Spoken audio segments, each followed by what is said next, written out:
현대를 사는 우리에게 없어서는 안 될 필수품을 꼽으라면 아마 많은 분들이 스마트폰을 꼽을 겁니다. 인터넷 때문일 텐데 그 인터넷 세상에는 무료함을 달래줄 무한한 볼거리, 읽을 거리가 넘치고 단 1시간이라도 인터넷이 사라진다면 엄청난 불편함이 야기될 겁니다. 그런데 이 인터넷이라는 것을 최초로 개발한 것은 미국입니다. 원래는 냉전 시대가 한창이던 1969년 군사용으로 개발됐었는데 군사용으로 개발된 인터넷을 민간이 사용하지 않기를 원했습니다. 더구나 소련 등 다른 나라에서 이 인터넷을 사용하지 않기를 바랬죠. 그래서 꼭꼭 감췄는데 그때 한 한국인이 등장해 세상을 깜짝 놀라게 만들었습니다. 미국이 전유물로 여기며 절대 공개하지 않던 인터넷 기술을 미국의 도움 없이 성공해냈으니까요. 이에 자극받은 주변국들도 인터넷 연구에 뛰어들기 시작했는데 조금 과장하자면 스티브 잡스나 빌 게이츠, 마크 저커버그와 같은 이들이 억만장자가 될 수 있었던 것도 저분 덕분입니다. 안녕하세요, 디스멘터리입니다. 아마 몇 년 전 세상을 뜨겁게 달궜던 연예인 해킹 사건을 잘 알고 계실 것으로 생각됩니다. 주진모 씨의 경우 스마트폰 클라우드가 해킹당하면서 절친한 연예인들과 나눴던 개인적인 대화가 전부 공개됐었죠. 상당한 곤욕을 치른 것으로 기억되는데 언론에 알려진 것만 그렇지 아마 이렇게 개인정보가 해킹당해 울며 겨자 먹기로 합의금을 지급한 경우는 허다할 겁니다. 연예인이라는 특수성을 노린 범죄죠. 개인정보는 상당히 중요합니다. 연예인뿐 아니라 그 누구도 자신의 사생활이 노출되는 것은 그리 유쾌한 일이 아닐 텐데 그런 의미에서 현대를 살아가는 소비자들은 자신의 개인정보를 지킬 전략이 하나쯤은 있어야 합니다. 연인과 나누는 대화 또는 애정스러운 사진, 친구들과 나눈 사적인 이야기, 개인 SNS 등등 우리가 보호해야 할 개인정보는 너무나도 많습니다. 이렇듯 개인이 개인정보를 보호하는 방법으로 가상사설망을 들 수 있습니다. 특히 해커가 판치는 요즘 세상에서 가장 위험한 곳은 공항입니다. 공용 와이파이를 사용할 계획으로 접속했다가는 해커의 먹잇감이 될 수 있습니다. 하지만 가상사설망을 이용하면 이런 걱정이 없습니다. 가상사설망은 비단 개인정보를 보호해줄 뿐 아니라 국가가 접속할 수 없도록 제한한 사이트를 접속하는 것도 가능하죠. 중국이나 북한만큼은 아니지만 한국도 많은 사이트에 접속할 수 없는 경우도 있습니다. 물론 유해 사이트를 원천적으로 차단한다는 목적도 있지만 전혀 유해하지 않은 경우도 있습니다. 이럴 때 우리는 가상사설망으로 우회 접속해 원하는 게임을 다운로드 받을 수도 있고 보고 싶은 드라마나 영상을 시청할 수도 있습니다. 그런 의미에서 현재를 살아가는 우리에게 가상사설망은 개인정보 보호 측면에서도 마땅히 접속할 권리가 있는 사이트를 접속한다는 측면에서도 반드시 필요한 서비스입니다. 오늘 영상 제작을 지원한 서프샤크 VPN은 전 세계에서 가장 확실한 보안을 제공하는 세계 최고의 VPN 기업입니다. 기기와 인터넷 간에 전송되는 모든 정보를 암호화하여 온라인 아이디를 안전하게 보호함으로써 대기업이나 사이버 범죄자로부터 개인정보를 보호할 수 있죠. 뿐만 아니라 기기의 실제 위치를 새 위치로 바꿔주는데 이렇게 하면 전 세계 어느 나라든 가상으로 여행하는 것이 가능한데요. 동영상 설명란과 댓글에 남겨드린 링크로 접속하시면 서프샤크 블랙 프라이데이 혜택으로 디시멘터리 프로모션 코드를 입력하시면 최대 6개월 무료로 이용하실 수 있습니다. 단 한 번의 실수로 이제까지 정성스럽게 지켜온 사생활이 낱낱이 까발려지는 위험을 감수하지 않으셨으면 좋겠습니다. 인터넷을 사용하지 않는다면 아마 저런 업체도 필요 없겠지만 현재 우리는 그런 세상에 삽니다. 인터넷이 없이 아무것도 할 수 없는 세상 말이죠. 그래서 인터넷을 현대인들의 산소라고도 부르는데요. 그런데 우리가 이렇게 편리하게 사용하는 인터넷을 만든 사람은 한국인입니다. 지금으로부터 41년 전 5월 15일 구미에 위치한 한국전자기술연구소 컴퓨터 개발실에 10명 남짓 모인 연구원들이 숨을 죽인 채로 모니터만 뚫어지게 쳐다보고 있습니다. 그리고 3초 뒤 서울대학교를 의미하는 SNU 새 알파벳이 화면에 뜨는 순간 그들은 목이 터져라 환호성을 질렀습니다. 왜냐하면 인류 최초로 한국전자기술연구소와 서울대학교 연구소를 연결하는 인터넷이 구축된 역사적인 순간이니까요. 한국, 아니 전 세계 인터넷의 역사가 여기에서 시작된 겁니다. 이 프로젝트를 성공적으로 이끈 인물은 전길남 박사로 그는 한국 인터넷의 아버지라고 불리지만 실은 전 세계 인터넷의 아버지라고 불러야 맞습니다. 2012년 인터넷의 국제표준을 정하는 ISOC는 인터넷 명예의 전당에 그를 헌액했습니다. 그러면서 아시아에 인터넷을 가져온 인물이라고 기록했죠. 아마 그가 없었다면 미국은 아직까지도 군사용으로만 인터넷을 독점했을 겁니다. 그를 좀 더 알아볼까요? 제2차 세계대전 중 일본 오사카에서 태어난 전길남. 그는 제1교포 2세입니다. 젊은 시절의 전길남은 수학과 수영을 사랑한 평범한 학생이었고 고등학교 시절에는 학생회 회장까지 맡았을 만큼 리더십도 뛰어났습니다. 일본에서 태어나기는 했으나 그의 심장은 늘 한국을 향해 있었는데요. 그가 고등학교 3학년이던 1960년 한국에서는 4.19가 일어났고 일본에서도 비슷한 사건이 있었습니다.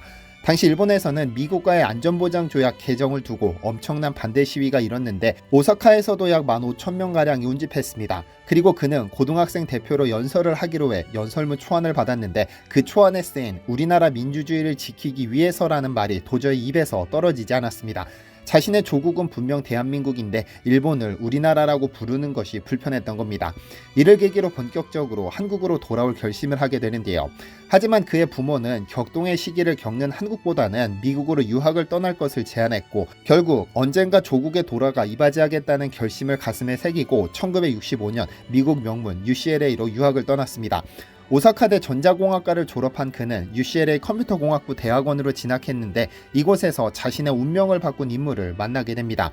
당시 UCLA 전산학 석사과정을 담당하던 레너드 클라인로 교수입니다.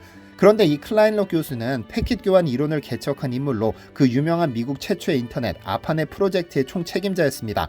많은 기술이 그렇듯 인터넷 역시 군사용으로 개발됐습니다. 1960년대 냉전이 한창이던 그때는 미국과 소련 간의 기술 경쟁이 심하고 핵무기에 대한 관심이 높았습니다. 그래서 미국은 핵전쟁 등 비상 상황에서도 살아남을 수 있는 컴퓨터 네트워크에 대한 연구를 시작했습니다.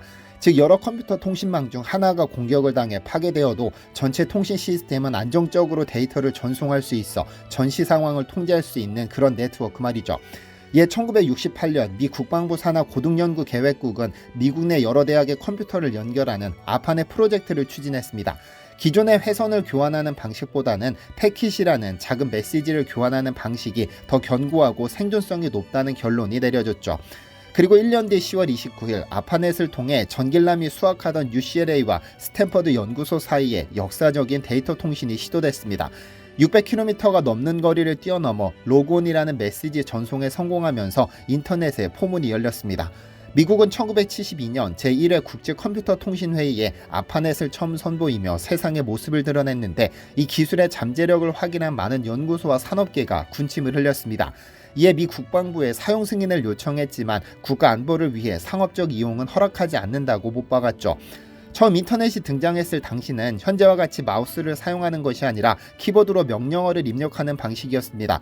그래서 온갖 복잡한 명령어를 달달 외우고 있어야 했는데 당연히 소수의 전문가들만 사용할 수 있었고 일반인들은 꿈도 꿀 수 없었습니다.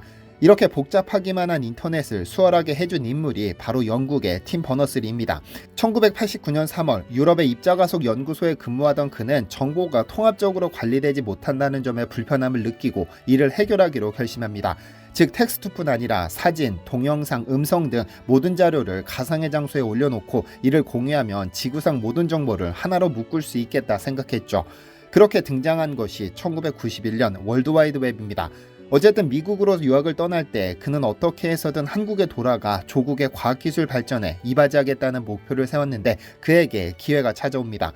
1966년 한국과학기술연구소를 시작으로 1976년 한국전자기술연구소까지 현재 대한민국의 과학을 책임지는 기관들이 거의 대부분 이 시기에 창설됐는데 정부는 해외에서 활약 중에 유능한 과학자들을 한국으로 데려오기 시작했습니다.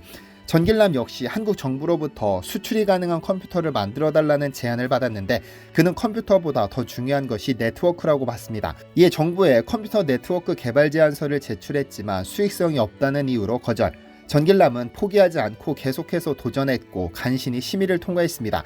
이 제안서를 바탕으로 탄생한 것이 한국 최초의 TCP/IP 기반 인터넷 네트워크 SDN입니다. 이를 바탕으로 서울대학교와 구미의 한국전자기술연구소가 통신하는 데 성공했고 이는 미국의 전유물이었던 인터넷을 자체 기술로 구현한 첫 사례였습니다. 이 시기 미국의 아파넷은 영국이나 노르웨이 등 최우방국과 연결할 때만 잠시 사용하는 폐쇄적인 기술이었는데 전길남은 미국의 도움 없이 혼자 힘으로 이를 성공한 겁니다.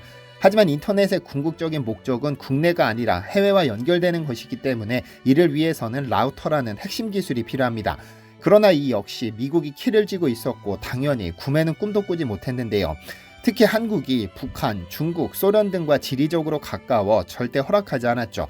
이에 전 박사는 라우터의 기능을 소프트웨어로 대체한 방식을 개발해 미국과 연결하는 데 성공했습니다.